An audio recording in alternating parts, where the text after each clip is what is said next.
Turek here, and today I want to do a video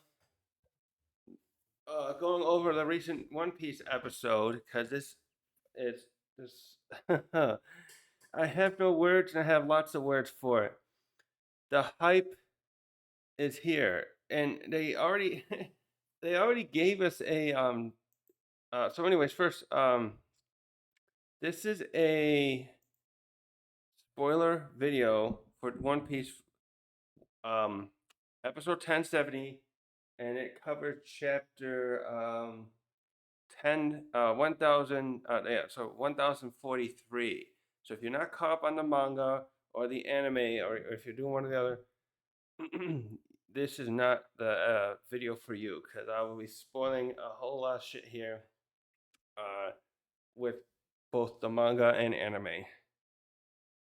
Okay, that's the spoiler warning. Shoot, now I gotta keep my voice down because I don't want the echo. So, uh, I've been rewatching this episode over and over again. I'm trying to keep my composure because this is just too fucking good. I have been waiting for this episode for it's been months now at least. I've been anticipating what's about to come, and this episode did not disappoint. So I expect the next one to also not disappoint because it is just the right amount of build up and tension and catharticness that comes at the end. So, so a little recap: we're at this point in the One Piece story in the anime. We are coming down to the final part of Wano.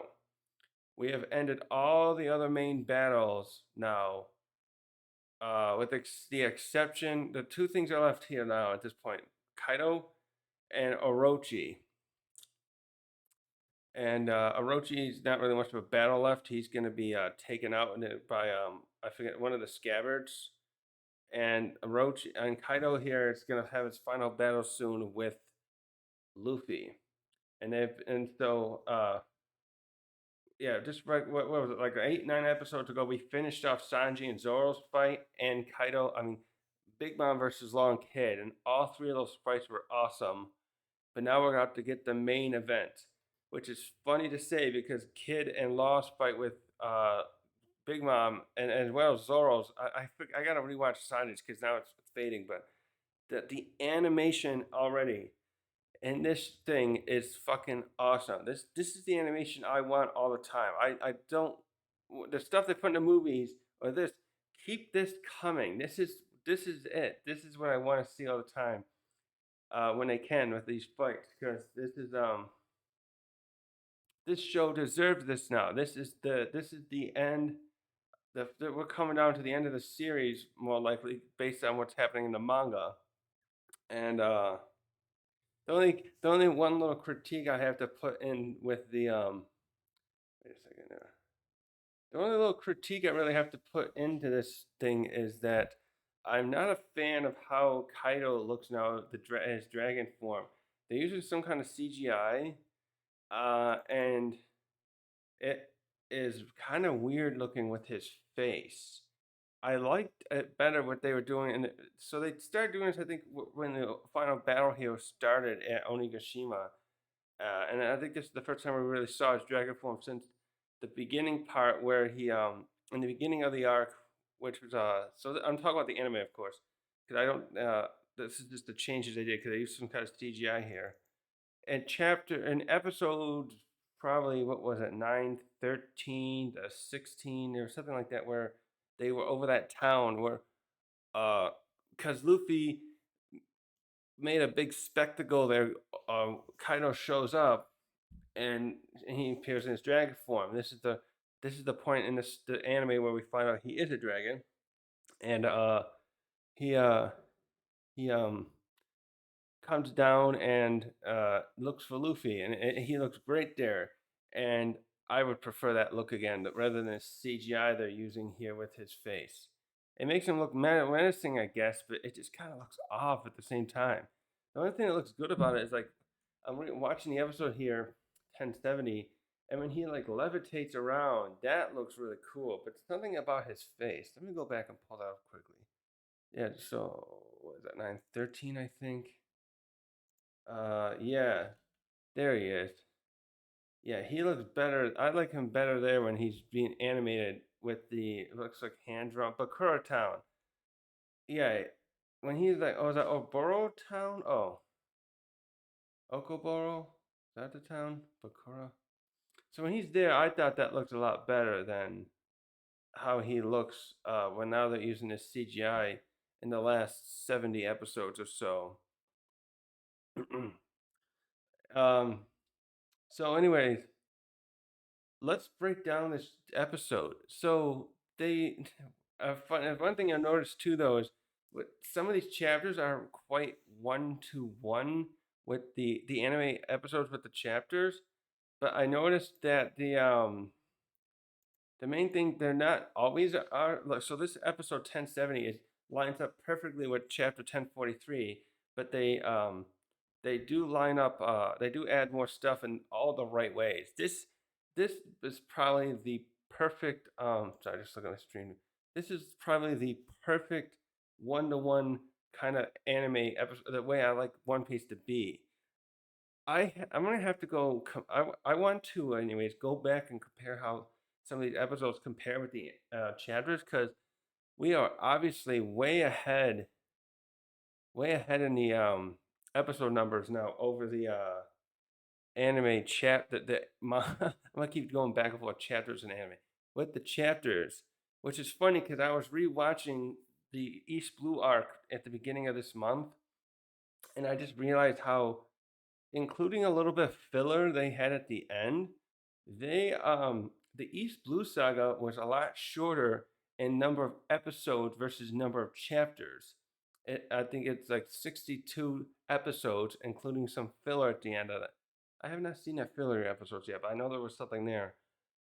And the manga is 100 chapters to the end of East Blue when they get to the reverse mountain and head into the Grand Line. But so at some point here, though, I'm guessing maybe after Skypiea, because I was watching Powder Sky. I see that Alabasta 2 is pretty shorter.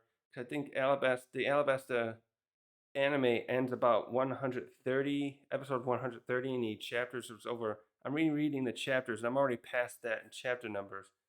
So the I'm thinking Alabasta would end around 200 or something past in a chapter. And so, anyways, yeah, I'm getting on another tangent.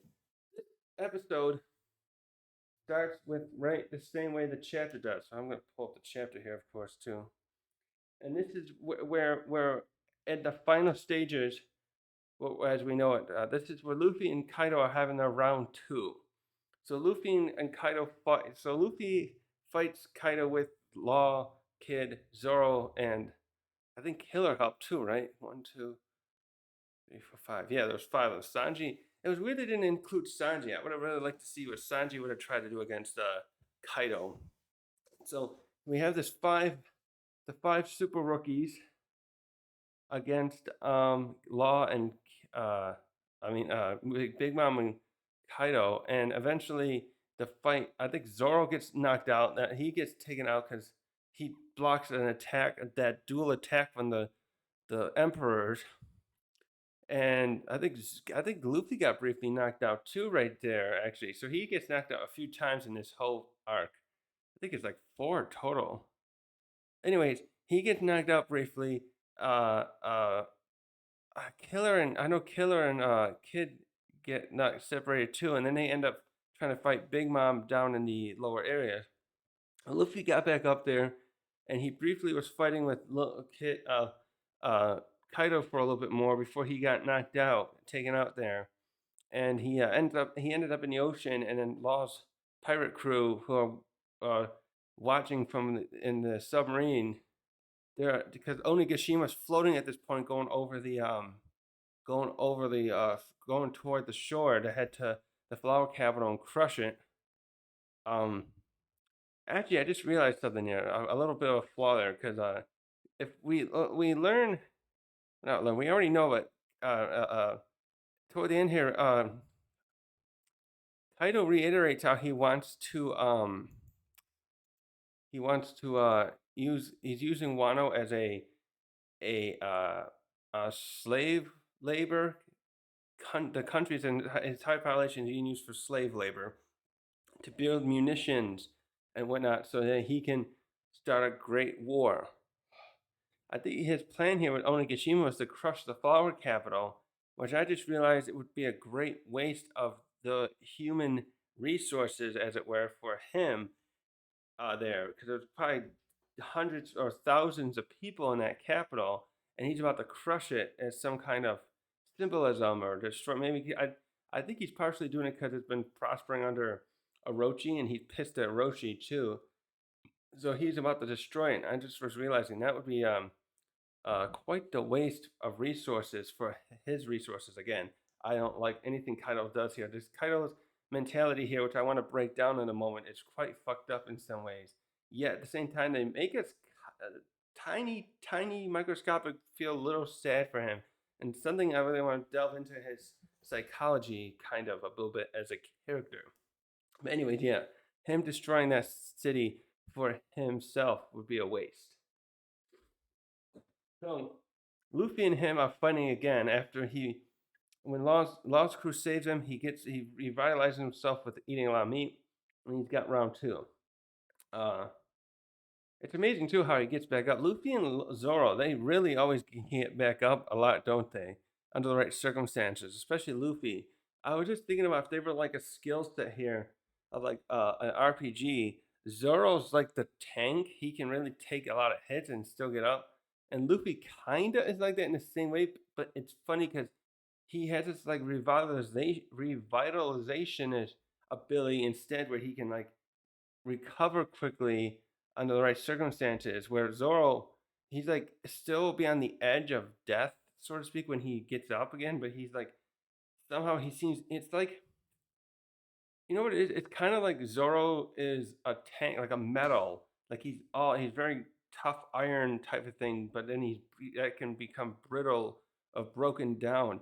And Luffy seems like he's a spongy recovering thing. And it works well with his rubber part, but he can recover through that through his he just bounces back literally. So it's just funny how the two of them are similar yet have a different way of like being toughing it out. So, anyways, Luffy and him are fighting again here. And this is the end of the last chapter's last episode, 1069, episode 1042, I think. And just tell me. Just a second. Just turn my screen on here. So they're fighting it out one more at the end here, and Luffy's finally. For a while, the two I thought was funny, interesting. Luffy was building, not using gear fourth, but by the end of this fight, he's finally jumped into his gear fourths. Especially, he uses he's switching back and forth at some points too, which I thought was really cool. So, like at one point, he gets thrown off the platform Onigashima when he was using Snake Man, and he's forced to go back, and he switches back into uh he switches back to gear fourth Bounce Man to is that it? Where is that? Yeah, he switches back to Bounce Man to fly back up. Also, they hint here. I liked how they show it again. They hint here how his fruit power shouldn't with his rubber when he's using Gear 4. Snake Man should not be able to let rubber should not be able to move that way, which I think is hinting at how his fruit power lets him his I was gonna say bend reality, but that's a little bit too strong. He can force his own body, which is technically rubber, to do things at his will. It goes beyond his what we perceive as natural with rubber. And when he awakens later, obviously he does this a lot better with wait a second. He does this a lot better with his he can do this with the environment as any that's the one thing too is Luffy's awakening because they call him a zone. He still has this semi Logia esque or not. It can't. It's not just Logia too. He's because um, Doflamingo does the same thing, and he's a paramecia. I noticed there's like what certain awakening. His awakening is his own. It's very unique because um, he's changing the environment around him to fit his need. He can do anything he wants almost. He can go under the ground. What did he do? He does a few different things. Oh, I remember like when he fights Lucci in the lab, he turns a glass tube for transporting stuff into a rubber band. He turns it into rubber, so he uses it like a rubber band, and he can uh he used that to fling back at Lucci at one point. So, but anyways, yeah, Kaido here, for all of Kaido's faults, he is pretty observant that something's up here with Luffy's powers. I appreciate that he's observant like that, even though all his other problems, of course. So, oh yeah, so Luffy's using Gear Fourth, Snake Man, and the other Gear Fourth to fight Kaido, and he's trying to finish him off. He's running out of stamina again, so he's really trying to um, take Kaido out quickly. And as Kaido just keeps tanking these hits, Zoro like. Kaido is really similar to Zoro, I noticed here, in his ability to tank a lot of hits. Uh, so, uh, while this is happening, I'll try and slow down this tangent. This is where the Cypher Pole agent, the last one who was hunting Nico Robin, is changed and diverted to by their boss that's there, who's communicating directly with the Gorosei to this the bowler hat guy is directed to go and stop, help make sure Luffy loses against Kaido, and it's amazing he's still able to do it because he gets injured by Izo and by Drake, but he still manages to get up there and stop Luffy. So what he does is he as Luffy and Kaido are using their last attacks. Oh, I gotta stop here temporarily too. This look that Kaido has when they fight, I there's a discussion here because we start seeing zone awakening starting with Luffy's more clearly, or Oda's doing it in a way. So this is kind of similar to what Haki.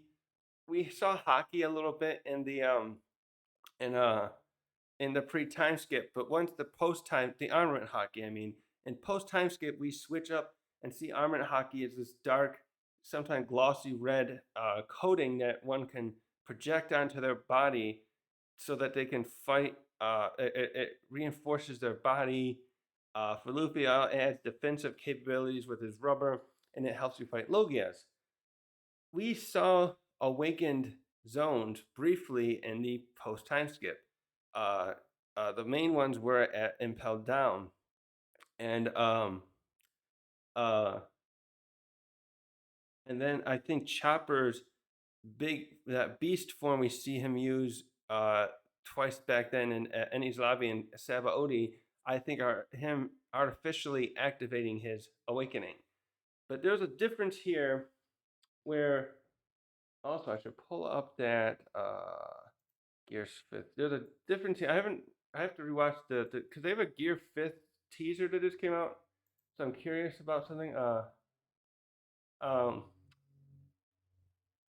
what was I gonna say about that? The when Luffy awakens, when Luffy awakens his fruit, and then later we see Lucci and Kaku, Oda has added something different to this that he didn't before, where there's like a flame trail around their body. It's more like a hanging, cool looking thing, loopy thing. Here it is. I'm gonna play this quickly. Where is that? Do they show that here? Mm. Oh yeah, there it is. Yeah.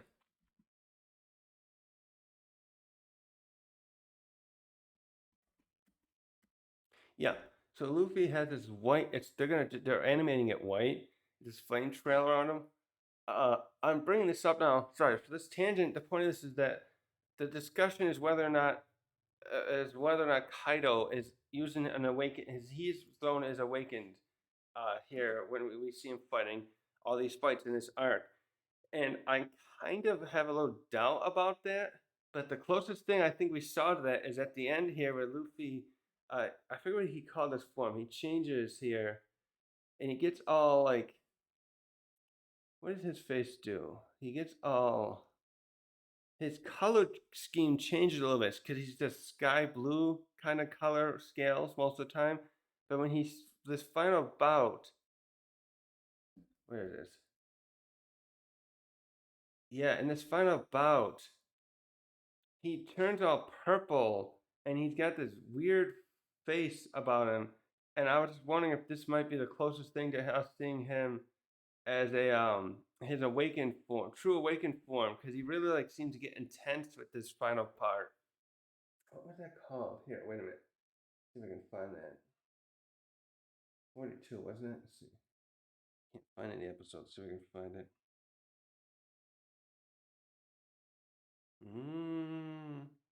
Drunken beggar. Is that it? No.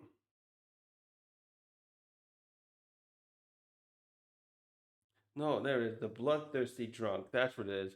This bloodthirsty drunk form, I noticed his color scheme in the anime really changed, and I feel like this is what the closest we'll see to his awakening. And if that's not his awakening, that is scary to think how strong Kaido could become if he does awaken it. He comes back in the story and awakens his fruit. I'm a little in the doubt that he just because Oda decided last minute here to change how he designs the awakenings, starting with Luffy and then with Kaku and Lucci. So yeah. So anyway, I know I'm here 20 minutes and I still haven't got to the point. So Luffy and Luffy gets into his King Bounce Man form, and he's preparing to launch a final attack against the bloodthirsty drunk form of Kaido. It looks like his most aggressive and strongest form. And this is where the bowler hat dude gets in Luffy's way and distracts, not in his way, he gets behind Luffy and distracts him long enough that Kaido, okay, he's coming in from the side there. He comes in from the side. Can I?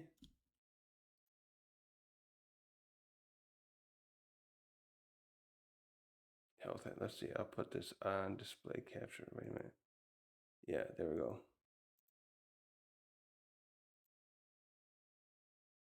Should I make that smaller, bigger? I'll just keep the audio down. I'll move myself over a little bit. Hold on.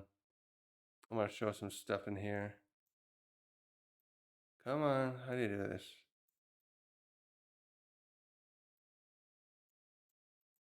That.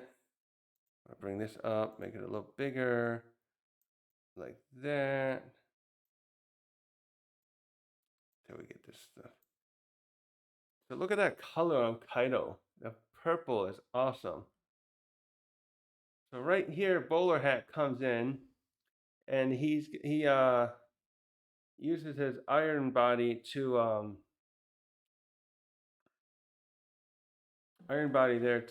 distract Luffy here. As you see, Luffy looks away, and he's gonna get smacked in the face.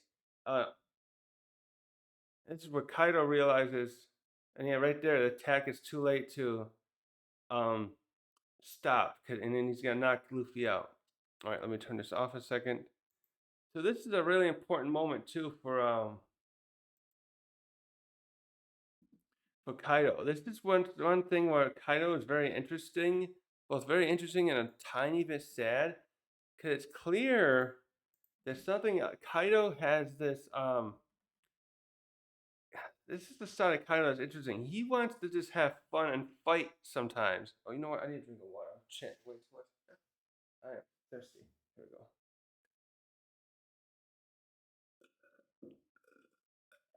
Look at Kaido's face. He is heartbroken in this moment.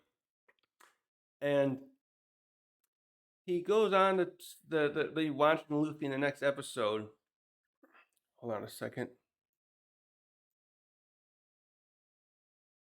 Hold on a second. Don't do that.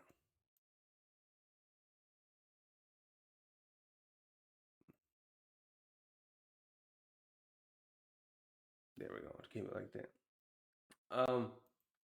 He is heartbroken here that he is taking out Luffy like this. This is a weird aspect of Kaido because we see him he treats the people of Wano, and it's not just Wano. Wano's this is being used by him to as a slave labor, and he has this ideal. He has this idea that's very there's a realistic equivalent to this in the real world where you the victor so that the victor in a battle, so like if two ancient kingdoms are fighting each other and they like besiege a city and they're besieging or taking over the other kingdom, the side that's winning, they have this mentality. There's this thing where like these rules, accepted rules back then, where you you con you hold on, especially like in sieges. This is something I was studying. Not studying when I not studying history. I was watching different. Is listening to some history podcasts, and they talked about the guy talked about how in a siege, if the city being sieged gives up, with can give up will surrender. Sometimes they'll be treated what would you like nicer, I want to say, by the ones conquering them. But if they lose outright, they are treated horribly. And the other side basically said, the rules basically are, I can do whatever I want with you because you lost. And that's exactly what Kaido says here in this episode. And so he has this idea like the winners have the choice to do what they want. So this is very this is a thing that's done a lot too with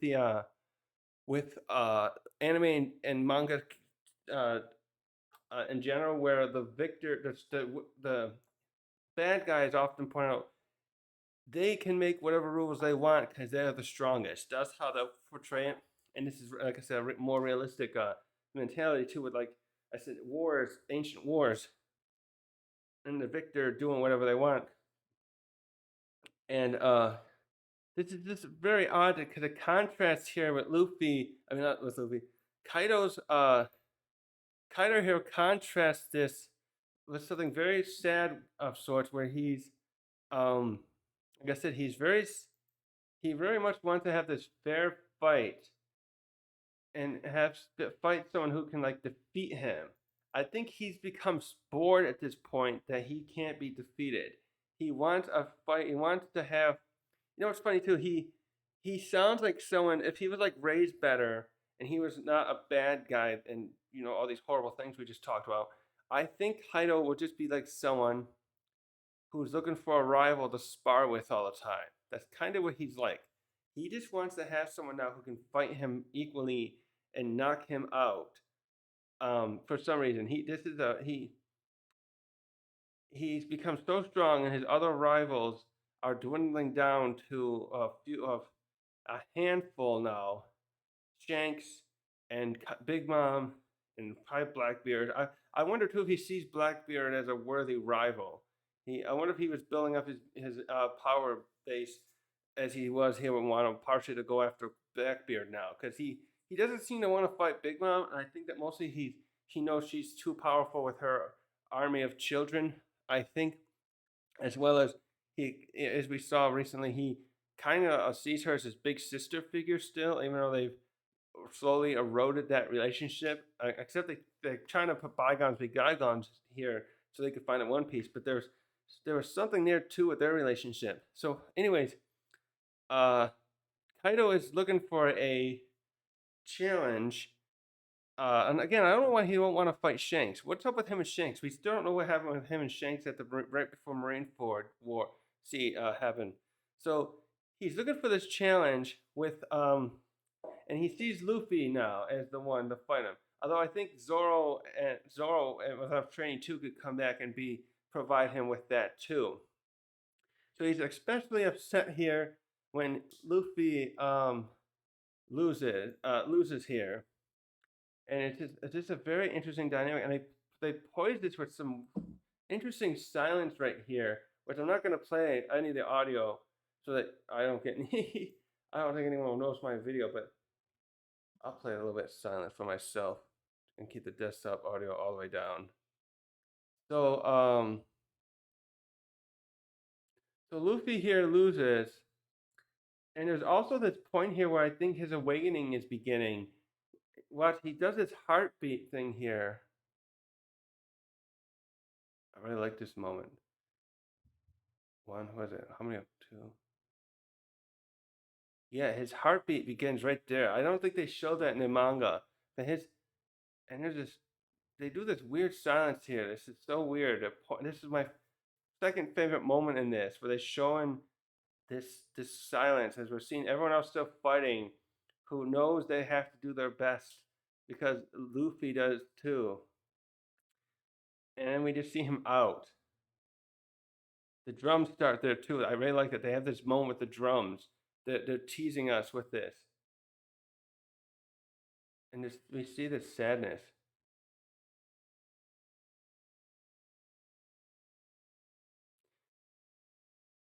Also, this is interesting too. I want to bring this up. He talks about he's gonna talk here about Luffy's voice. How does is Momonosuke got some sort of observation hockey here? I gotta write that down. Look that up later. Making some notes to look that up. So does he have some kind of observation here? Because he talks about Luffy's voice. Like, I know it's funny too. There's something here too with the size comparisons. I think they're a little wacky with his form sometimes. Well, I would think he could just go and look up and see what's happening. Although he probably wants to avoid Kaido looking at him. So anyways, yeah, Luffy, uh, Momonosuke there hears his voices out, and then this is where Kaido changes too into this like something where he's like bored. He goes back to how what am I supposed to do with myself now? Which is why I think he's why he drinks so much. He's so bored, so sad with his life. But people have talked about him being deeply depressed, basically as well. That and he's lacking a challenge for some reason. Again, I don't get why he just doesn't go just challenge Shanks to a sparring match. I think he just doesn't. I think he just wants someone. I'm guessing part of it is he don't want to start a war yet. He's waiting to have the edge. They just again, he just looks like someone who needs to have a buddy on the end of these pedals. And then we get the announcer telling us he won.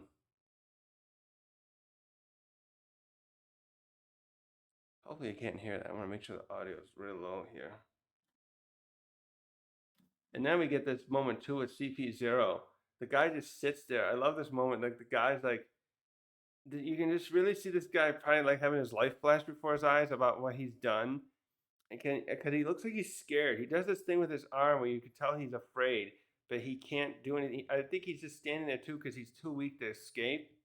He's been damaged too much by fighting Izo and Drake. And I think wasn't him. Weren't they fighting? It wasn't him and his partner that I think that Izo took out. I think they were fighting Apu and Drake earlier too. So he's pretty drained himself. And oh, the flash before his eyes. I have a feeling he's really thinking about what it would have been like to have his own autonomy and agency. Because he says to Drake in the last segment that he really there's where he grabs his arm. He really wishes how do you put it? No, admire or envy. Sorry, he envies Drake being able to when Drake says I am doing this because I feel this is right.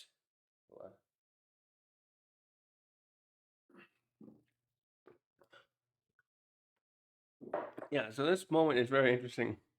It's this agent just staying there and taking it.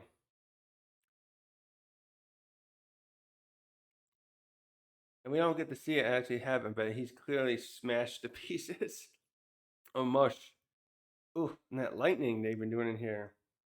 We see this other agent too, and he seems to do this little head tap in a minute where he's like paying his respects.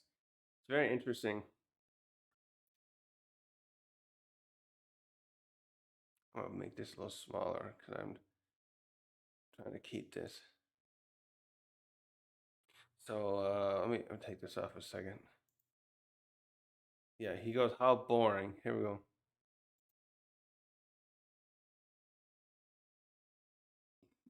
Also, I find this funny because he didn't check Luffy's dead. How do you know Luffy's not alive and doesn't have a pulse?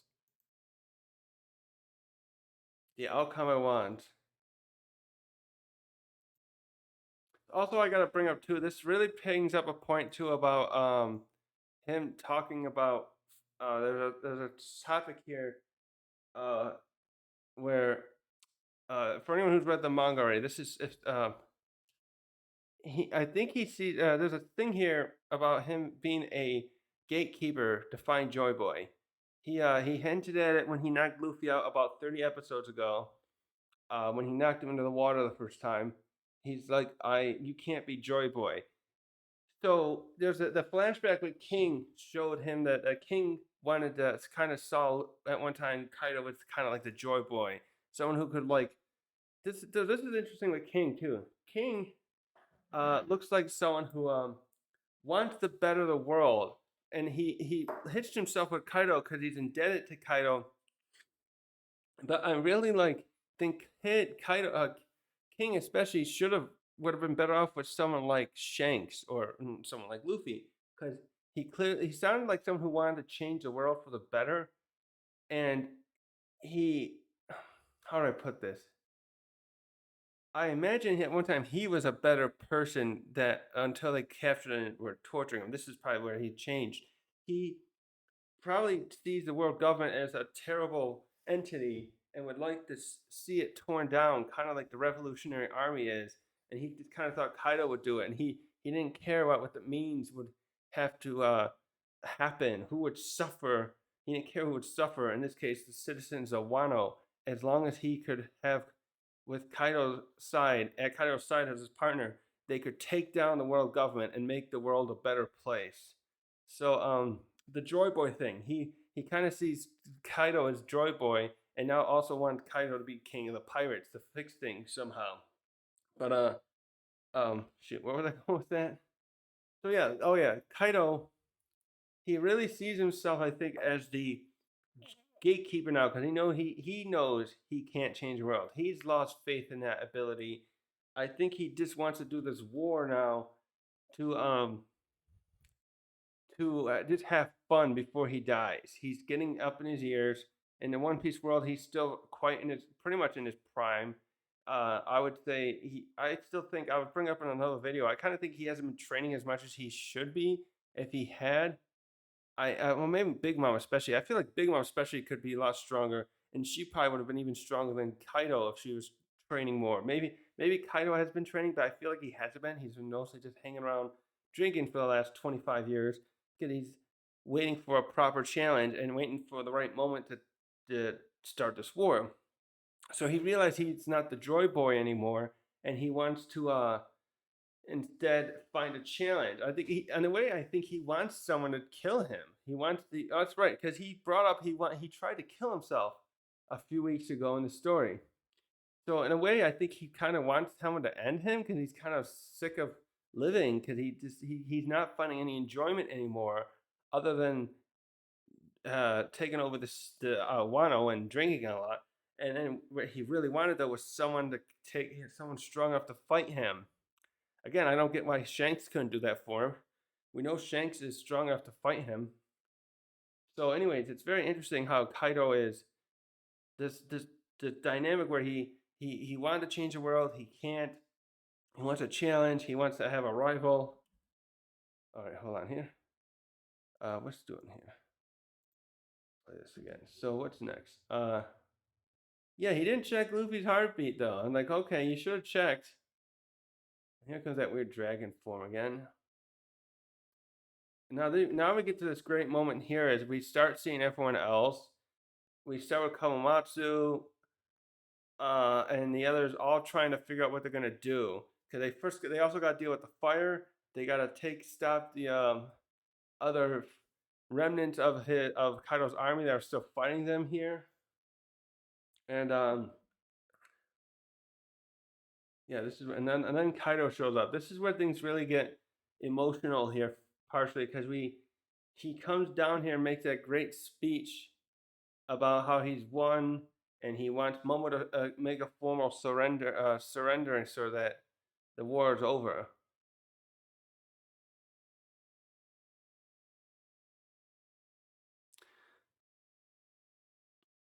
Oh yeah, what's this dude's name? Hold on a second.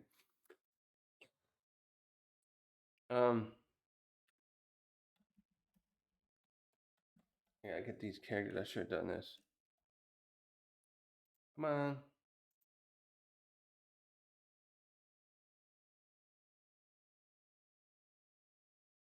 Go every character in Wano. So we got the Oh, here it is again. Oh, well, this. I love this.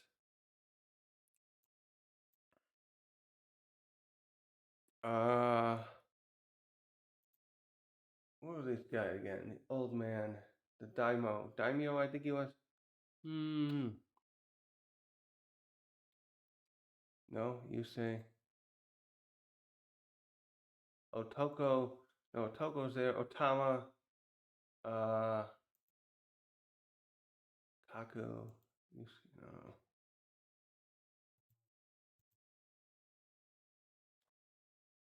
No. Who's the old man there again?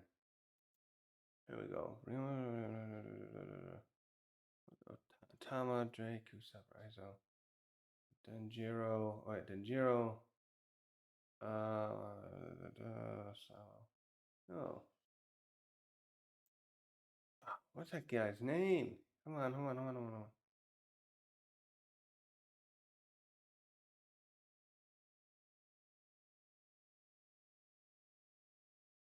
Oh, here we go. Uh,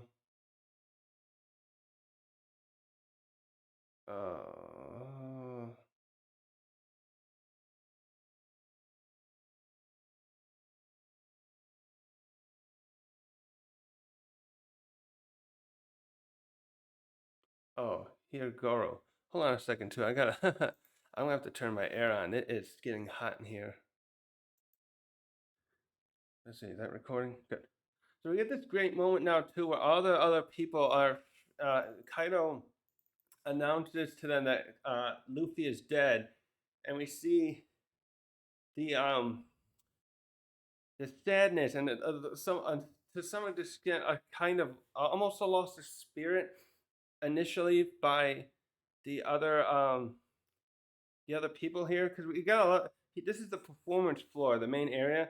So what we have a bunch of people here who are able to hear Kaido's announcement. We got Kid, Law, Nami, Marco, Higuro, Atama, and what's his name? Shoot, what's his name again? Got the one other scabbard there. Shoot, what's her name again? Here's her name. Oh yeah, Chopper's there, and shit. What's his other scabbard friend? Oh, Kamawatsu. The scabbard's there. He's there. They're all here, and including and there's the other Hagiro's. Is that his name's? I apologize if I get his name wrong. Is that his name? Hagiro? He's the old man that helped train Luffy the advanced armament hockey. Um, so him and his subordinates are there too, and they're all out. They're all aghast at this moment. This moment's very dire because um, they're if Luffy can't beat Kaido now, they're all done for. Even Law and Kid are out of gas, and they say as much here. Like they can't. They um they don't have the stamina to take out Kaido. And it's initially Nami here. Nami's the other like MVP in this arc because this episode because she steps up and doesn't accept Kaido's what Kaido is saying, and she stands up to him and she's got the hope. Almost they really like put the symbolism in here that it's her cheering him on, Luffy on that bring helps Luffy here at the end. And yeah, unfortunately, not luckily Marco was here because Nami almost got herself killed though doing that, and she's crying there.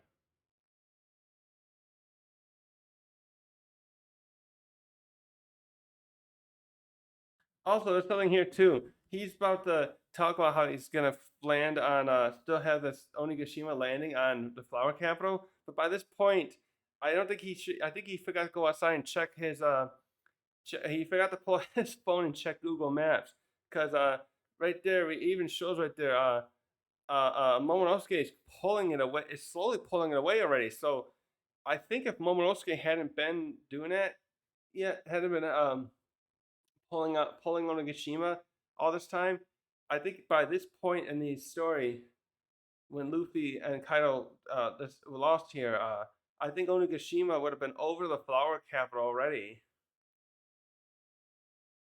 So at this point, this is where things get dire too, because now the other Kaido's soldiers are reinvigorated by his parents there, and some of the other samurai are starting to lose spirit because they don't want their children hurt, primarily wife and children. One of them specifically says. Just a minute, I need to watch this to get that emotion. So this is where Kid and Lost have to step back up to fight and defend themselves, and some of the crews there too to help too. Other MVPs of this arc, Kid and Law's crew really step up to try to help.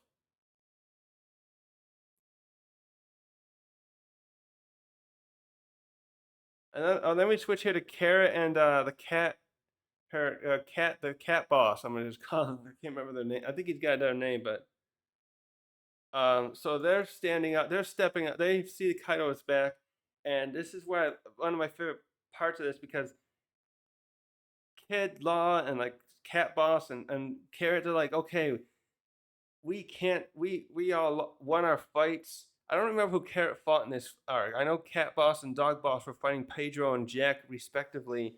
I don't know what Carrot was doing earlier. I forget. But I like this moment because the other top fighters here who are still conscious, because Zoro and Sanji are unconscious, down for the count. Kid and Law, they're one step away.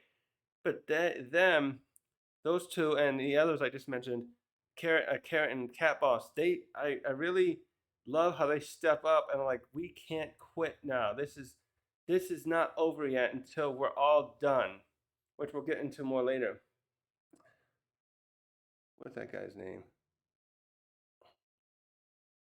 Oh yeah, there's those other bosses. Masa, Cho, Sangoro. Turn this down.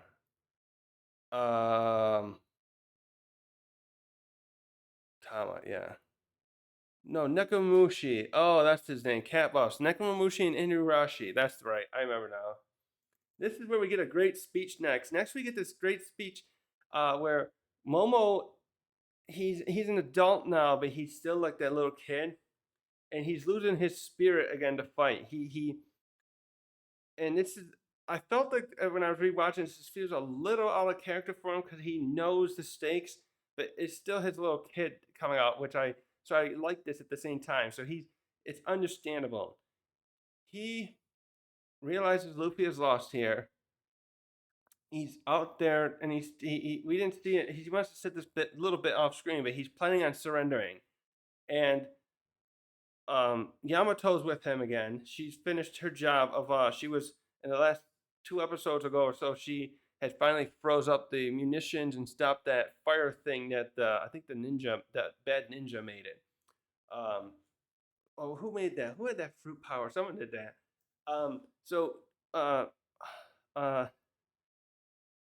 Yamato gives this great speech here about. Let me rewatch part of it again because I gotta read. Yeah, so Momo's like, let's give up and live. And she points out the point I was kind of saying, but in much better words. That we are still moving. We can still fight.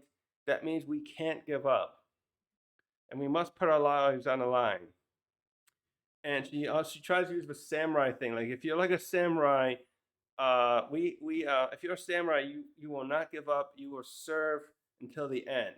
Now this is something I don't think Momo particularly wants to do yet. He's he's a little kid.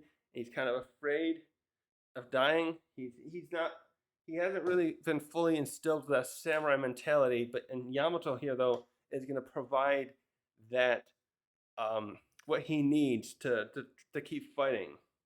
She also points out like Kaido's even wounded, so let's go fight him. And by the way, I think this is a good strategy because I was thinking like there's a couple ways to look at this too. The other fighters who are still available awake, unfortunately, I don't think any of them except for Higuro. I wonder if any of his subordinates can do it. I'm thinking that if some of these other, what are you doing, Kitty?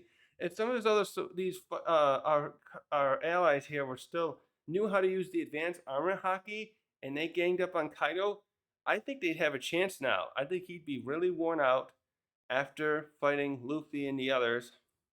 That like Yamato, especially if Yamato, Momonosuke, and like some of the other scabbards that are still around, if they knew how to use that advanced haki and the cat and yeah, like the other scabbards, the Internashi, all of them. I think if they enough of them were knew how to use advanced armor and haki, they could get Kaido here. Like Yamato could be the spearhead who keeps him distracted, and then the others could I should make this bigger. The others could start ganging up on him, trying to get him in vital areas to bring him down. But that's just my 2 cents on that. Maybe they wouldn't have a chance because his stamina and strength is amazing still. And so going on here with the speech, Yamato goes on to point out like, what if we give up now? We're just going to become slaves again, especially like her because she's lived her whole life like this. She understands this just as well as the scabbards do. And this is where Momo was like, Momo needs to remember this because he hasn't been imprisoned. He lost his family to Kaido, but he's still afraid of Kaido and was hoping is hoping basically that someone else can do the fighting for him at this point. He's just not quite ready to be that spearhead yet, and I know he's gonna get there someday, and the story makes that clear later. But so um, I think Momonosuke. That's the other thing. I think Momonosuke in his dragon form could go. He damaged Kaido in the dragon form earlier, so we know he could fight. He just and this is where Yamato really helps him.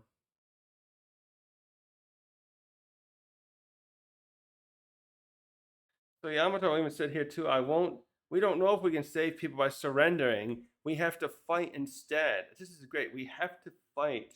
Otherwise, we'll just become slaves. How to say it? Something like counting down our days till we die. Was that in the manga or the anime? One of them, I think she says that. Decada. I think it's like counting down the days until we die. Read in the manga version, something like that. It's just a great speech. It's awesome. She understands. She can't let. We're not gonna. And she. You know what? I almost want to ship her and Momonosuke. I was thinking last night because she's the tough person that Momonosuke really needs by his side to um help him be a good leader. I think Oda's gonna. I'm really feeling because spoilers if you haven't read the end of Wano. I'll give you a second to turn this off. Yamato initially was going to go with the Straw Hat crew, but she decides to stay because she thinks Momonosuke needs a little help. Where is she? How old is Yamato?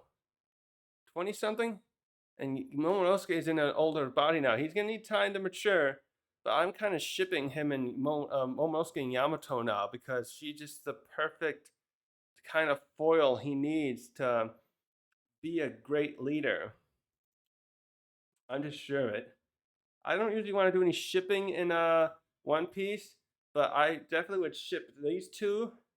Possibly this is and the other one would only be like basically because Oda already set this up more poignantly. Pudding and Sanji, I would put Pudding and Sanji as getting together and having a restaurant together when they're after One Piece is over, after the main story's over. Because I know Sanji's always harping, going over uh, um, fawning over Nami, but I think him and Pudding are going to end up together at the end. I think Oda will do a few couples being together at the end. Maybe Kobe and Hibari would be another one too, because they're I'm just looking at this chat again. Is this working? Kobe and Hibari too look like they'd be cute together. Um, so where was I?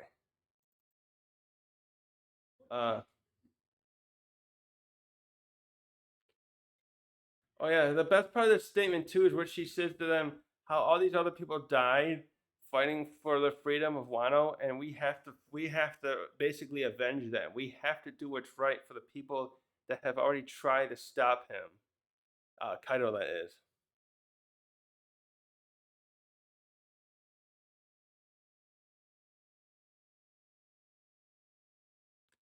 Oh yeah, and then she ended by saying, "Let's not surrender, but die together." And they do this great little thing with the cherry blossoms again. Oh, turn it down. Oh, that cherry blossom thing. Now we switch back to the fighting with the. This is sad too. I really like this. This is very sad here because you have all these samurai here that just were helping win against his Kaido soldiers, and now Kaido's just starting to blow them all away. This is so heartbreaking to watch. And I don't like any sort of death and all that stuff. Like I can't. What am I going? I feel a little bad in some ways that they have so much death has to happen for this kind of revolution. But I really don't feel sorry for these assholes working for Kaido. Like, do they realize what they're doing to other people? Do they not care? All this riffraff, you know. Now we go to Higaru, and we're seeing now how the fighting's been reinvigorated. This part's great too. We see how the story first we see the sad part that the soldiers are all these people are getting because now I'm losing my train of thought. No, it's just too much happening here. So Kaido's now using his blast breath and just starting to take out all the. He's helping taking out the riffraff basically at this point. He's gonna make sure this battle's over with once and for all. So he's around there killing off soldiers as he pleases, the samurai as he pleases, and he's probably even killing some of his men. But they're fighting back now too. And this moment, even Higoro too is saying he's not going to give up fighting. And actually, the words he says here are great. He says here, the future of Wano that the Straw Hat Man showed us, I won't give up on it. No, I'm still not giving up on that. This is where we're starting to. This is where it gets really good. This is where it's peak piling up. We start switching back here to Luffy's body still unconscious, and meanwhile while we're doing that, we're interlacing that with they interlace that with Law and Kid as well as like Higoro and the other samurai still fighting to win, fighting to survive. So they, they I just love this part, seeing that no one's given up. Oh, I need coffee too. I mean, even see here in the fighting that even with Law and Kid, Law and Kid, like even with them, um, even with them, being as tired as they are, they're snapping at each other. So the Kid at one point here was using his used his a metallic fist to like smash away a bunch of samurai, and Law's like, "Don't fight sloppy like that. You're gonna hurt us." And then and then Law saves Kid's life, and Kid's like, "Oh, I didn't ask for that help." Funny, it's funny here too. Though, right there fighting beneath Kaido, and Kaido doesn't even see them to stop them. I notice he's not really paying attention. Oh, and here we go. Now we switch back to Nami. This moment's great. This is oh, and here's all the soldiers getting. Oh, they even show one getting stabbed in the back. Oh, and now we get Nami crying. This is so good. I won't play this now. So Nami's basically screaming up above, Luffy, keep your word. You can't die. And this is it. This is where I've been trying to work myself up to. Luffy's heartbeat resumes. And it goes on for like, I counted earlier, this is like a 12 main heartbeat sessions before this music fucking kicks in. And then we get Zunisha. So Nuzisha is still somewhere way outside of Wano. Actually, I just noticed you don't see the other. He was walking by a bunch of Navy ships, and you don't actually see them right there. So he's by all these big rock pillars. They're not really. They're like man-made, not man-made, natural like pillars. Wait, do they show regions? That area, what is that called outside? I don't know. But he's standing outside of Wano.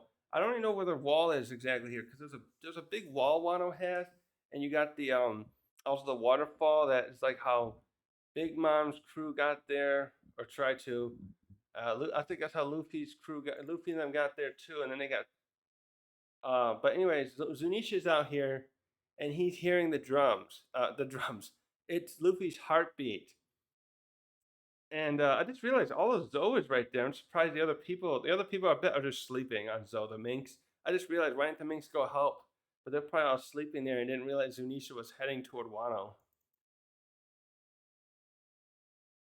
Oh yeah, and he's got a bandage on him. I noticed that too.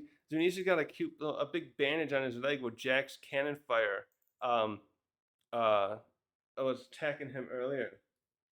And we get this great moment here too where Zunisha appears to be smiling. I didn't even notice this myself. I was watching some of the reactions and someone else pointed this out. Wait, I'll put this little bit on. This is great. Look at that look on his face. Oh, oh, god dang it. I can't get this thing. He's smiling at it. I'm sure that whoever said that was right. Look at that smile and how he I really think this is important too. There's something about this that's really something I'm thinking. I think Zunisha here is especially happy. I have a theory here. I thought this morning where I suspect Zunisha's crime that they keep talking about that he committed that had to do with come on, move over. Let me see how that looks. Okay. I think Zunisha's crime had something to do with Joy Boy not being able to keep his promise. The original Joy Boy. There was the apology written in that poneglyph. Oh, I should move I can't see my face. There's an apology. Oh, there's an apology in that poneglyph in Fishman Island.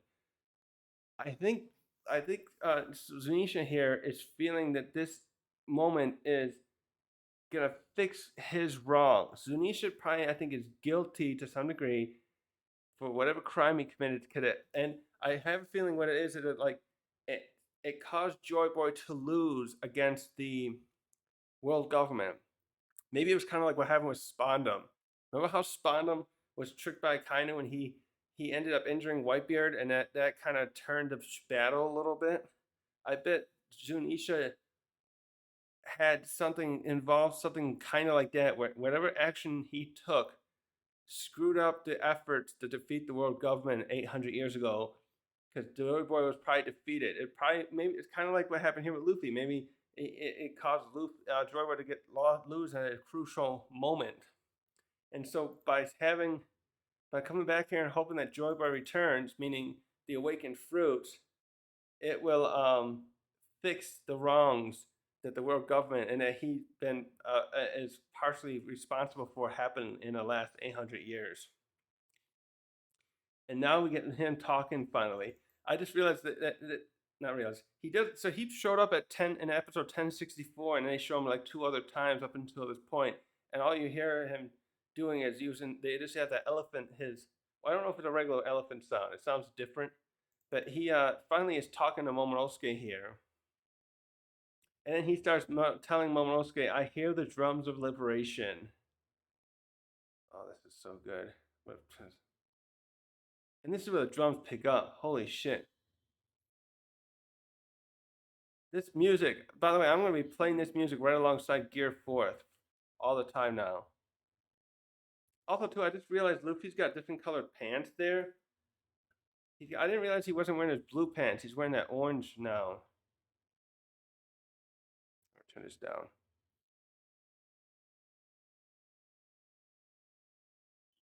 Also, when he's talking like that, I wonder if Yamato can hear him talking. And here comes the smoke.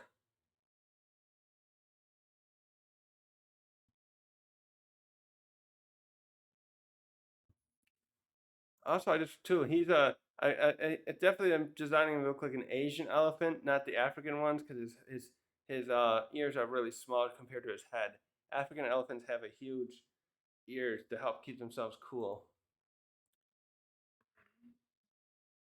There's the drum. This is where the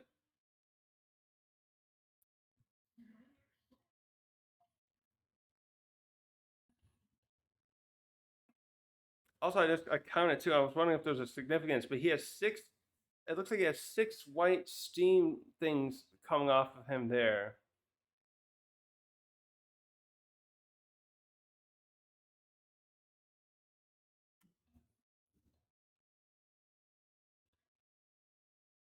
Oh, and there comes the hair. Oh, this moment is so good, and the hair's changing. The drums change,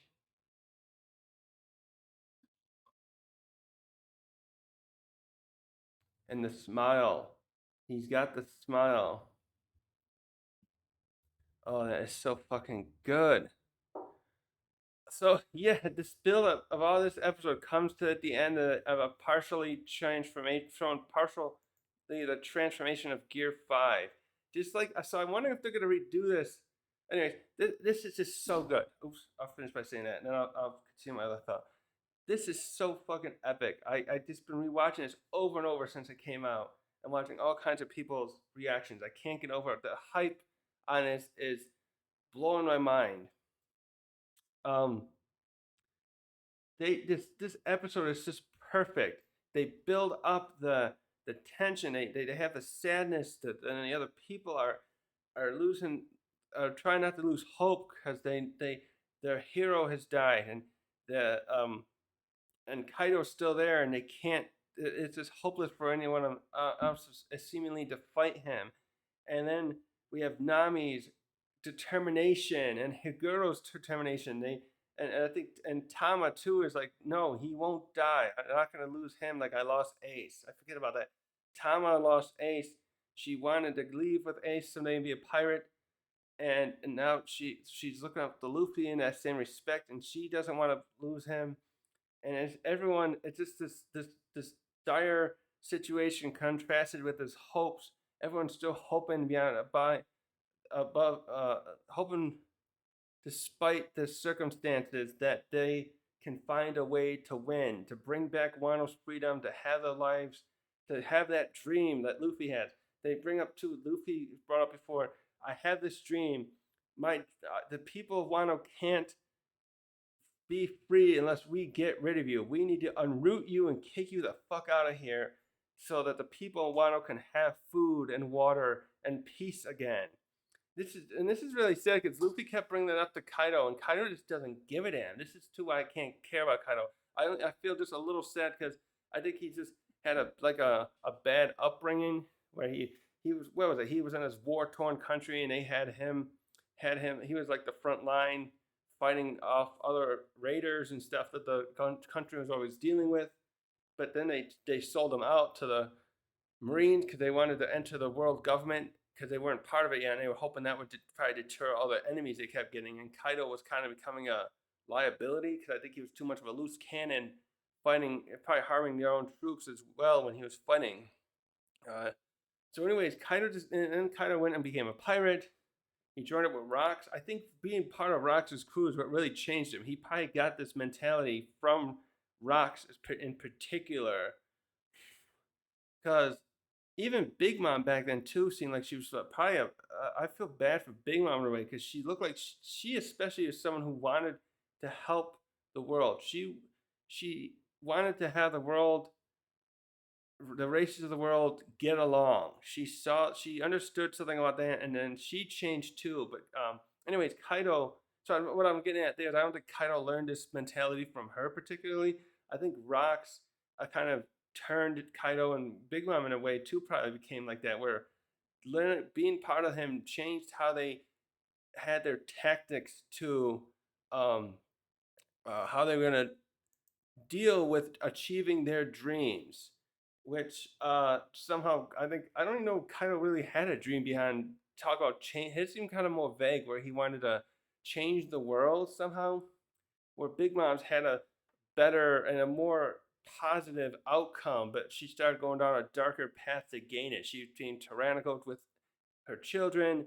None of her children even got to grow up with their fathers because she just ousted them after she got pregnant. So it's just sad in a way that these two were changed by bad circumstances. But anyways, yes, Luffy's dream here, the dream part is really great, and it really builds up to this what Luffy represents and what the Joy Boy represents. The liberation part at the end, it's just so poignant, and especially with Zunisha saying it. I love how Zunisha says it. That voice actor got nailed at Joy Boy, and they just do it very dramatic, and it's so perfect. It's just, this episode's 10 out of 10. Um, so I just really wanted to break this down today because I just this episode is just so good. And now we got next week. It's gonna be in August that we're gonna August. Yeah, today's July 31st. In 6 days, we're gonna get the other episode. We got that little trailer. Actually, I'm gonna peek at that again. I'll watch it here with you guys. Because I should have watched this before, but I didn't. I watched part of this myself. But I forgot. Let's see. I'll just do it here quickly. Hold on. Let's do this again. August 6th. Oops. I'll just leave it like that. So we see him. Oh, his hockey. Oh my God, what is that? The world's most ridiculous power. Yes. The heartbeat sound. Look at that white. Yeah, see, there's the flame I was talking about. The awakening stuff. This is why I was wondering if Kaido's really not awakened, because he doesn't quite have that. He produces flames. He can do the flame. That's more, but that's more for him. Like, that's how he flies. He doesn't really fly. He walks on those things. Ooh, the color looks different there. Also, let me bring this over a second. Look at that lightning off of his back. Hold on. Come on. There it is.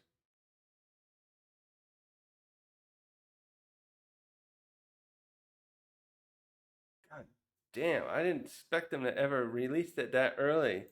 But that's next week's episode, which is like, how long ago has it been since the chapter came out? It's been over a year now. I've been waiting for this, uh, for this to come, and we're almost there. This week is gonna be like, it's gonna be great. Actually, I wonder how many likes are on that too. Let me look at that a second. What's that likes? 397,000 likes. Holy shit. Okay, basic. Yeah, I was looking for the other ones. So that's where I'm gonna end this video. Yeah, I just really wanted to go over how awesome this episode is. The 1070. I gotta get going now and run some errands today, so I haven't been on long enough, I think. Anyways, and I'll probably do a video when this next episode comes out. I'll break down the next episode, maybe next 2 or 3, because it's gonna probably take a little bit to show this fight with Kaido and Luffy in his awakening. So and I gotta get finished on another video I want to do where I'm talking about his abilities like this. So oh yeah, at the end there's one last thing too. I forgot at the end. There's something at the end here where they have this sound that I think it's supposed to represent. It reminds me of his bouncing that he does as in Bound Man, but it sounds goofier. Let me play it here again. A second. I'll mute this.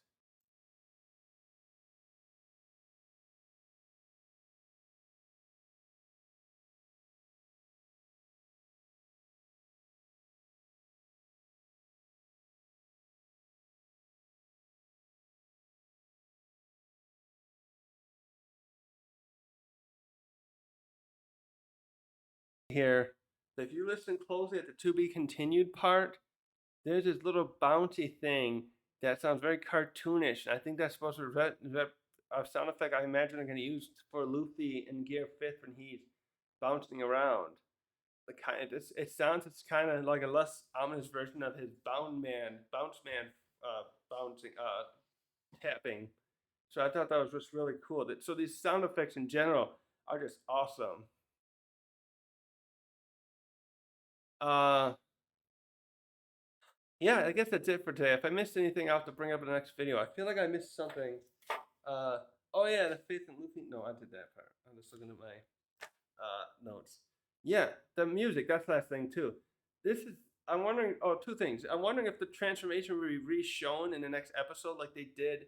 So I look back. This has been. This is funny too. It's been 201 episodes, I believe. I've got the number right. Since we saw the Snake Man was shown for the first time. No, I actually didn't see the episode that first when it came out. I'm trying to think when at the time that this, I think it was, I read it was January of 2019 that the Snake Man episode came out. Um, and it was like 869. They partially show it. Then it's at the beginning. No, no, that's 69. 870. Excuse me, yeah, I think it's 870. Let me pull it up here.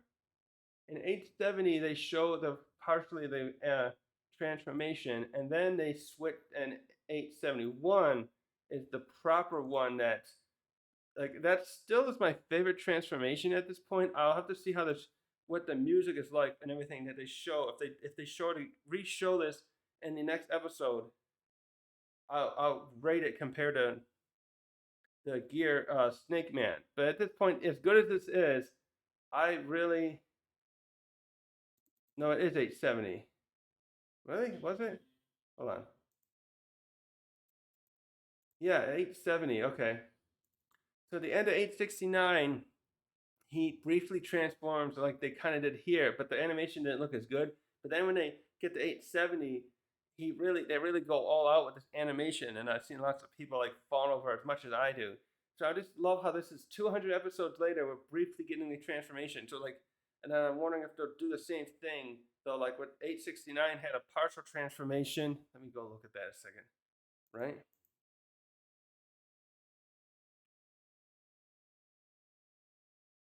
How do they do that? Let me show where they do that.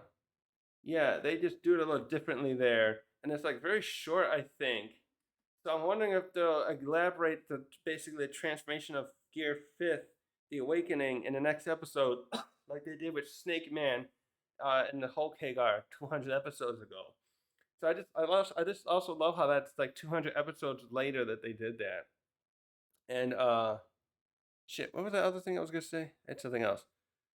Oh yeah, I was just saying, yeah, I didn't see this episode at the time though. I kind of wish I had. I was reading One Piece at the time. I don't think I'd.